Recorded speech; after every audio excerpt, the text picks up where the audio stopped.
Hello दोस्तों, gets meshes में आपका स्वागत है। इस वीडियो में एक्सप्लेन करने जा रहा हूँ क्वेश्चन ऑन कोड ऑप्टिमाइजेशन।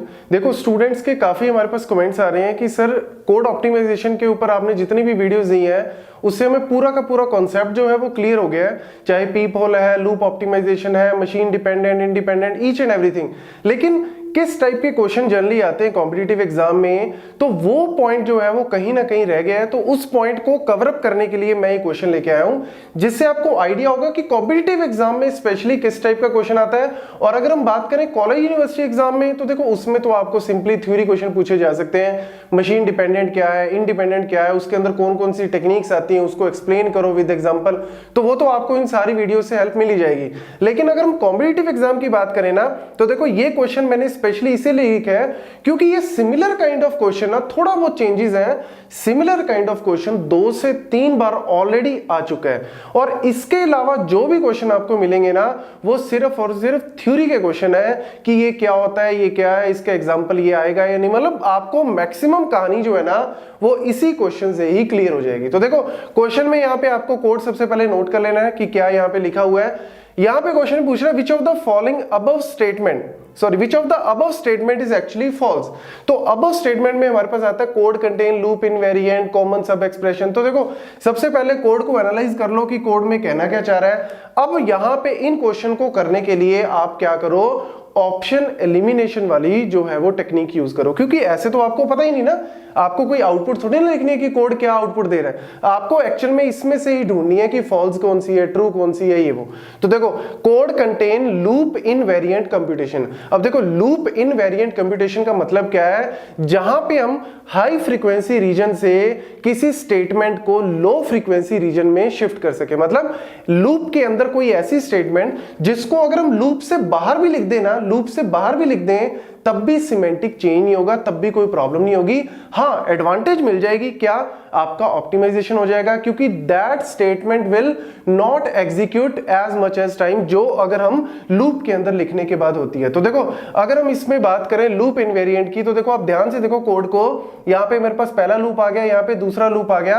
अब देखो इफ i%2, इफ i%2, देखो यहां पे ये स्टेटमेंट कहां लिखी हुई है, ये जे के अंदर लिखी है। अब देखो जब i की वैल्यू 0 होगी तब j जो है n टाइम्स चलेगा, फिर i की वैल्यू 1 होगी तब j n टाइम्स चलेगा।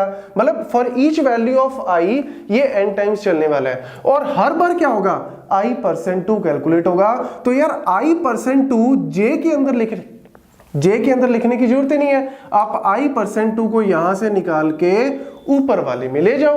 तो यहां पे आप हाई फ्रीक्वेंसी रीजन से निकाल के आपने इसको लो फ्रीक्वेंसी रीजन में शिफ्ट कर दिया। इसके अलावा i%2 के अलावा आप कहीं ना कहीं i%2 को तो यहां पे कर ही सकते हो शिफ्ट। इसके अलावा कहीं ना कहीं आप और स्टेटमेंट भी अगर हम बात करें ना, जैसे 5 into i है, अब 5 into i में इस स्टेटमेंट को भी आप कहीं ना कहीं यहां पे लिख सकते हो। अगर मैं 5 into i को यहां पे यूज कर लूं, मतलब 5 into i यहां पे कैलकुलेट करके किसी t में डाल दूं और t को मैं यहां पे प्लस कर दूं, तो ऑब्वियसली आपको 5 into i for each value of j calculate करने की जरूरत नहीं है, क्योंकि ये i के ऊपर डिपेंडेंट है। i की वैल्यू के लिए आप कैलकुलेट करो, लेकिन j के लिए कोई जरूरत नहीं है। तो ये कहीं ना कहीं आपका हाई फ्रीक्वेंसी रीजन से निकाल लो इन दो को और लो फ्रीक्वेंसी रीजन में रख दो, तो ये बन जाता है आपका लूप इनवेरिएंट। तो यहां पे पॉसिबिलिटी है, आप शिफ्ट कर सकते हो। तो ये पहली ऑप्शन आपकी कहीं ना कहीं क्या बन गई, ट्रू बन गई। This is actually true.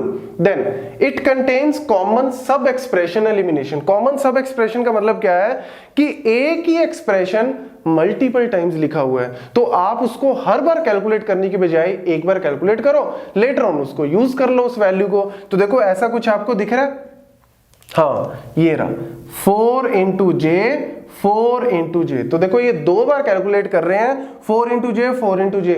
भैया अगर एक बार हमने यहाँ पे कैलकुलेट कर लिया 4 into j, तो उसको बार बार आप multiplication operation, obviously multiplication operation काफी हैवी है, टाइम कंज्यूमिंग है, तो आप इसको एक बार कैलकुलेट करो। इसकी वैल्यू लेट्स से मैंने किसी a b c किसी में भी डाल दी वेरिएबल में, तो उस वैल्यू को आप यहाँ पे कैलकुलेट करने के बजाय डायरेक्टली उसको यूज कर लो। तो ये आपका जो है वो कॉमन सब एक्सप्रेशन हो जाता है। तो इसको एलिमिनेट कर सकते हैं, आप इसको एलिमिनेट कर सकते हो।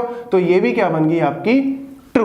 Then scope of strength reduction. Strength reduction का मतलब क्या है कि ऐसा ऑपरेशन जो ज्यादा टाइम कंज्यूमिंग है, उसकी जगह हम कम टाइम कंज्यूमिंग वाले को या कम आप कह सकते हो कि लो पावर वाले को हम उसकी जगह पे शिफ्ट कर सकें या उसकी जगह पे यूज कर सकें। तो देखो यहां पे इसका भी कहीं ना कहीं स्कोप अवेलेबल है।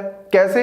ये देखो 4 इंटू जे आप कर रहे हो, मतलब आप जे की वैल्यू को 4 से मल्टीप्लाई कर रहे हो, तो बेटर आप क्या कर सकते हो, यहां पे बेटर यहां पे आप लेफ्ट शिफ्ट कर सकते हो इसको 2 बार। तो लेफ्ट शिफ्ट अगर हम यूज करेंगे, अगेन मैं आपको बता दूं, ये एक्चुअल में स्ट्रेंथ रिडक्शन ऑलरेडी हमने डिस्कस किया है कि ये मशीन डिपेंडेंट के अंदर आती है, आपके पास इतने रजिस्टर्स होने चाहिए, तो ऑब्वियसली वो चीज तो आप मान के चलो अंडरलाइन हमें पता है। तो कहीं ना कहीं आप हाई आप कह सकते हो कि जो टाइम कंज्यूमिंग ऑपरेशन है उसकी जगह आप लो टाइम वाले को यूज कर सकते हो। तो बेटर देन कि आप इसको यहां पे मल्टीप्लिकेशन यूज करो, आप इसको लेफ्ट शिफ्ट कर सकते हो। मल्टीप्लिकेशन को आप कहीं ना कहीं प्लस में एडिशन में शिफ्ट कर सकते हो, तो इसकी भी कहीं ना कहीं आपके पास स्कोप बन जाता है। तो ये भी आपकी क्या हो गई, ट्रू हो गई। तो यानी आपका आंसर सिंपली क्या हो गया, D, that is scope of dead code elimination. और इसको हम देख भी लेते हैं। डेड कोड का मतलब क्या होता है, ऐसा कोड जो जहां पे कहीं भी कंट्रोल आपके पास नहीं पहुंचता, मतलब कंट्रोल उसके ऊपर कभी आता ही नहीं है, या आप कह सकते हो कि आउटपुट में वो कभी पार्टिसिपेट ही नहीं करता, इस टाइप का कोड। तो देखो यहां पे ये लाइन पे भी कंट्रोल आएगा, यस, इस पे भी कंट्रोल आएगा, इस पे भी कंट्रोल आएगा, इस पे भी, मतलब सारी लाइंस पे कंट्रोल आ रहा है, सारी कहीं ना कहीं आपके आउटपुट में पार्टिसिपेट कर रही हैं। तो डेड कोड यहां पे कहीं है ही नहीं। तो scope of dead code elimination, no, this is actually false. तो ये फॉल्स ही पूछ रहा है, तो आपका आंसर बन जाएगा डी।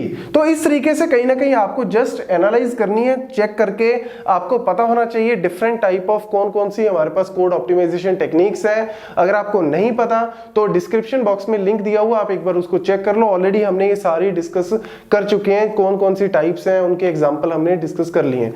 तो this is how the questions are actually asked in the competitive exam. Thank you.